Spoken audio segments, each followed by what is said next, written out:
Om Swastiastu Semeton. Semua pemimpin mengatakan akan menjaga dan melestarikan adat istiadat, tradisi, seni budaya, dan Tiang yakin beliau benar-benar melakukan hal itu. Tetapi tentu setiap orang memiliki kelebihan dan kekurangannya.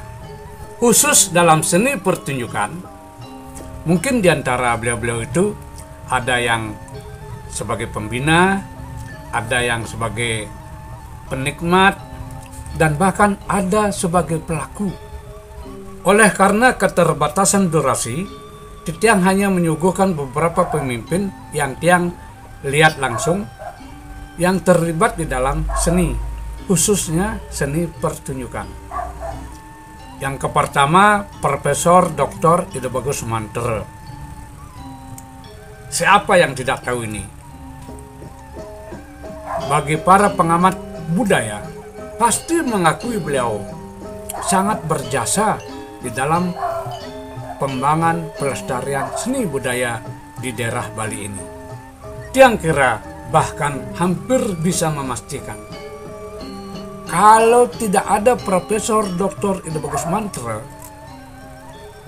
yang dulu pernah menjabat Dirjen Kebudayaan, kemudian menjadi gubernur Taman Budaya Denpasar, Pesta Kesenian Bali, tidak ada.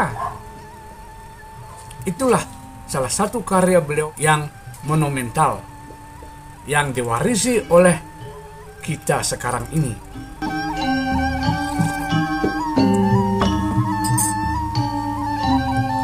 Mengenai Bapak Ide Bagus Mantre, ada peristiwa yang menarik. Dulu, pada saat Pesta Kesenian Bali yang keberapa Tiang lupa, beliau mau menonton drama gong. Nah, saat itu drama gong sedang jaya-jayanya. Mungkin karena sebelumnya tidak ada koordinasi dengan panitia, panggung Arda Chandra itu penuh dijejali oleh penonton. Sehingga ketika beliau datang bersama rombongan, beliau tidak mendapat tempat. Masuk ke panggung pun tidak bisa karena penonton begitu berjubel. Akhirnya beliau tidak jadi menonton drama gong. Nah, kemudian pada suatu hari, pada sebuah acara seremonial di Pantai Sanur, Tiang waktu itu aktif sebagai jurnalis. Waktu itu ada pertunjukan joget bumbung. Nah, ketika penari joget itu mau istilah Balinya nundek penonton untuk diajak ngibing. Nah, penari joget itu nundek Bapak Gubernur. Nah, waktu itu Tiang lihat, Tiang amati Bapak Gubernur ya ngobrol-ngobrol dengan orang yang duduk di sampingnya, tidak memperhatikan penari joget. Mungkin maksudnya menolak ngibing secara halus. Meskipun beliau tidak mau ngibing, tapi saya yakin bahwa beliau bukan berarti tidak menyukai seni pertunjukan joget. Setelah Bapak Ide Bagus Mantre yang menjadi gubernur Ide Bagus Oke, Profesor Dokter. Nah, ini beda nih. Tiang kenal beliau sejak beliau menjadi rektor Universitas Udayana. Beliau humoris. Ketika melakukan kunjungan kerja, panitia mengadakan pertunjukan joget bumbung. Nah, pada saat itu beliau itu ngibing dengan penuh semangat. Memang menurut info orang-orang dekat beliau, Bapak Ide Bagus Oke itu sangat mensupport kesenian. Jadi bukan hanya bisa ngibing joget, Bapak Ide Bagus Oke itu bahkan main sendera tari Ramayana. Waktu itu Bapak Profesor Dr. Bandam sebagai sutradaranya, dan Bapak Ide Bagus Oke menjadi Rahwana. Dan yang menjadi Dewisita adalah istrinya. Wah, keren banget waktu itu. Ya, cukup menghibur lah. Nah, kemudian Bapak Made Mangku Pastike. Wah, rupanya tokoh ini memang benar-benar selain suka seni budaya, juga sering mensupport para seniman. Pak Mangku Pastike lah yang menggagas acara Bali Nawa Natya dan acara Bali Mandala Mahalango. Acara itu berlangsung setelah Pesta Kesenian Bali.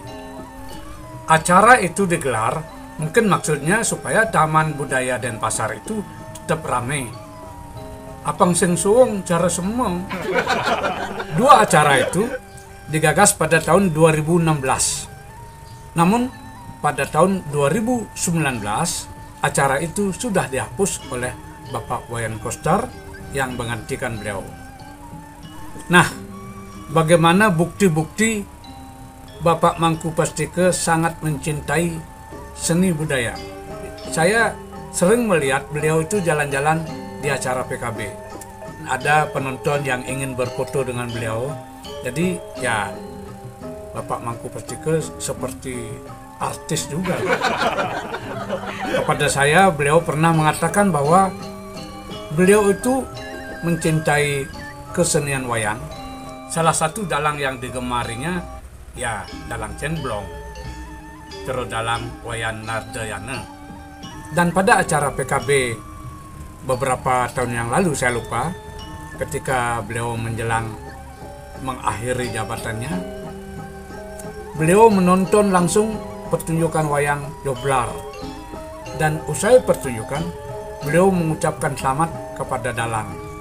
Bagus, begitu beliau memuji dalang. Nah, saat menonton seni pertunjukan itu, panitia menyediakan kursi khusus untuk Bapak Made Mangku Pastike beserta rombongan. Tapi Pak Mangku Pastike menolak. Jangan pakai kursi ini. Nah, jadi beliau duduk bersama penonton lain di tempat duduk keramik. Jadi rupanya beliau tidak mau diperlakukan secara khusus di dalam kasus ini. Bukan hanya menonton, beliau juga ikut bermain di dalam seni pertunjukan. Nah, ketika dramawan Bapak Abu Bakar mementaskan sebuah kesenian modern, beliau ikut sebagai pelaku. Bukan satu kali saja. Pada acara berikutnya, saya lupa tahun berapa, tapi yang jelas beliau masih menjadi gubernur. Teman baik saya, Ide Bagus Martinaya, menjadi sutradara, mementaskan sebuah kesenian modern di Gedung Kesirar Nawo. Nah, waktu itu saya dipercaya sebagai tokoh paranormal dan Bapak Mangku Pastike menjadi tokoh drona. Jadi di dalam seni drama modern itu yang diangkat adalah kisah Mahabharata, tetapi dikemas begitu rupa di dalam sebuah kesenian modern. Dan karena seni ini disebut seni modern, maka di dalam epos Mahabharata itu ada tokoh paranormal. Dalam pertunjukan itu, saya berdialog dengan tokoh Drona yang dimainkan oleh Bapak Mangku Pastike. Jadi ini merupakan kenangan manis buat saya di dalam dunia seni, bermain dengan seorang gubernur. Nah, lalu Bapak Wayan Koster, meskipun beliau menghapus dua acara yang digagas oleh Bapak Mangku Pastike, tetapi beliau mengganti dengan acara Festival Bali Jani. Nah, maaf, saya tidak pernah melihat Bapak Wayan Koster di PKB. Mungkin beliau pernah datang sana, tapi saya tidak melihatnya. Yang saya lihat adalah istrinya, Ibu Putu Putri Swastini. Untuk sekilas info, ketika beliau masih remaja, saya pernah bermain bersama Ibu Putri, bermain drama modern di Televisi Republik Indonesia, TVRI Denpasar. Nah, waktu Bapak Wayan Koster menjadi gubernur, Ibu Putu Putri Swastini sering menonton seni pertunjukan di PKB. Beliau tidak hanya sekedar menonton, tapi memang benar-benar mensupport pelaku seni. Pada sebuah pertunjukan seni, ada penekawan yang memanggil penonton yang masih anak-anak. Jadi dipanggil, diajak naik panggung. Kemudian anak-anak itu diajak main dan dijanjikan akan diberikan hadiah uang kalau mau bermain. Nah, pada saat itulah Ibu Putri Swastini merasa terketuk hatinya. Kemudian dia memerintahkan mungkin stafnya langsung naik panggung dan memberikan hadiah tambahan. Jadi anak-anak itu ya sangat senang, dan ini merupakan sebuah adegan yang menarik.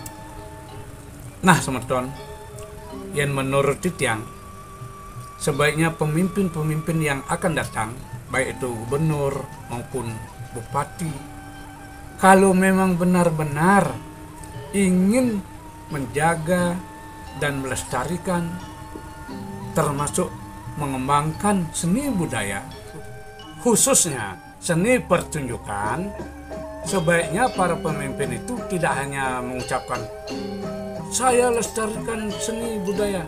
Jika perlu, misalnya ada kesenian wayang kulit, ada pertunjukan arje di Banjar, kalau memang punya waktu, saksikan langsung pertunjukan itu dan berikan ucapan selamat. Apalagi ada sedikit, ya seginilah, sing jekal kepleh gaji. Kelihatannya mungkin sepele, tetapi ini memberikan dampak psikologis kepada para seniman untuk meningkatkan kualitas seni pertunjukannya, sebab mereka merasa dihargai.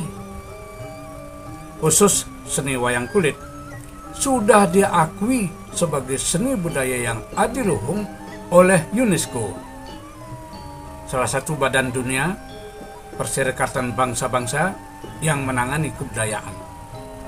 Kalau wayang kulit mendapat penghargaan dari PBB, lalu mengapa kita tidak? Mungkin juga perlu saya sampaikan bahwa kesenian pertunjukan seperti wayang kulit, drama gong, dan mungkin juga arje, topeng, para senimannya itu dijuluki sebagai guru loke atau guru masyarakat yang memiliki kontribusi di dalam pembangunan mental spiritual masyarakat. Pembangunan mental spiritual ini rupanya perlu lebih diintensifkan untuk menanggulangi masalah-masalah sosial. Ya, misalnya seperti bunuh diri.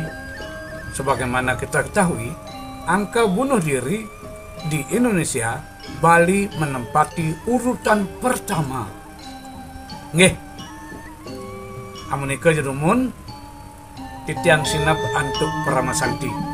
Om Santi Santi Santi Om Loka Samasta Sukhina Bhavantu. Semoga semua makhluk hidup berbahagia.